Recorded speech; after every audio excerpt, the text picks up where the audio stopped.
It was now time to get a glimpse of Leighton Meester's character, Nan's biological mother, with only 1 week until the Buccaneers finale.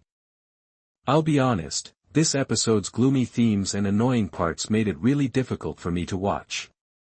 Until things gradually start to change and blossom into something positive, this episode will make you angry, at least for the first half. Although I have always liked Nan as a character, I can't say I liked the path her character took this season because she reminds me of Jo March with fewer problems. She has been unfaithful herself, therefore it's very hypocritical of her to testify against her father for his adultery.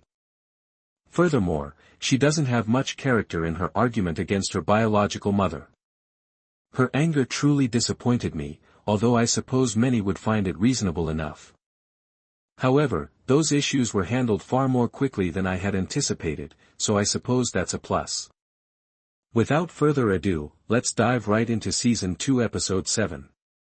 Conchita is making every effort to maintain her composure for herself and Minnie.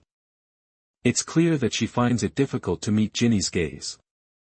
Theo, meantime, is still keen to speak with Lizzy whenever he can.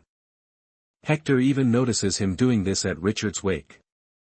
I sincerely hope Hector stays a decent man and respects Lizzy's dignity, but I have no idea what he will do in light of this revelation. He does inform his father that there would be no rescheduling of the wedding. The purpose of the wake, which is being held at Richard's school, is to honor his life. But right then, nothing seems right. In addition, Conchita chooses to wear green rather than black, which goes against her mother-in-law's apparent belief that she should teach the young widow how to grieve. Conchita chooses to get up and go for her daughter because that's what mothers do, and Minnie is shocked when she begins to cry. But Richard's mother is upset about this. Conchita doesn't hold back at this point and lets everyone hear what she has to say. She discusses the qualities that made Richard lovable and how he would have detested this ceremony. More than any stone that is placed on the wall, she reminds everyone that their daughter is Richard's memorial. Although this was a striking discussion, Jinny's comment about waiting for Conchita to be ready didn't seem very sympathetic.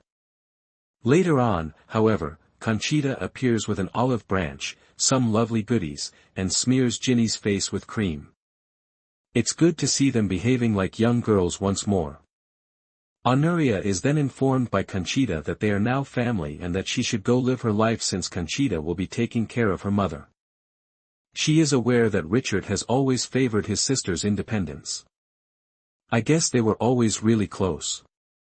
Honoria delivers Conchita a letter Dick wrote her when he first met Conchita before departing.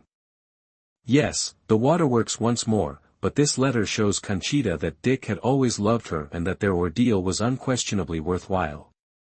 With the girls merely relaxing in the background, Honoria informs her mother later in the episode that she is traveling to Paris. Honoria pledges to surprise her mother, who says she expects her to return in a few hours, frightened. How does a divorce happen for Patti? In the opening scene of the Buccaneers episode 7, Nan is seen traveling to New York while still holding on to the earring, yes, Lizzy's earring, that she discovered at the house. However, the divorce of her parents is currently a far more significant issue.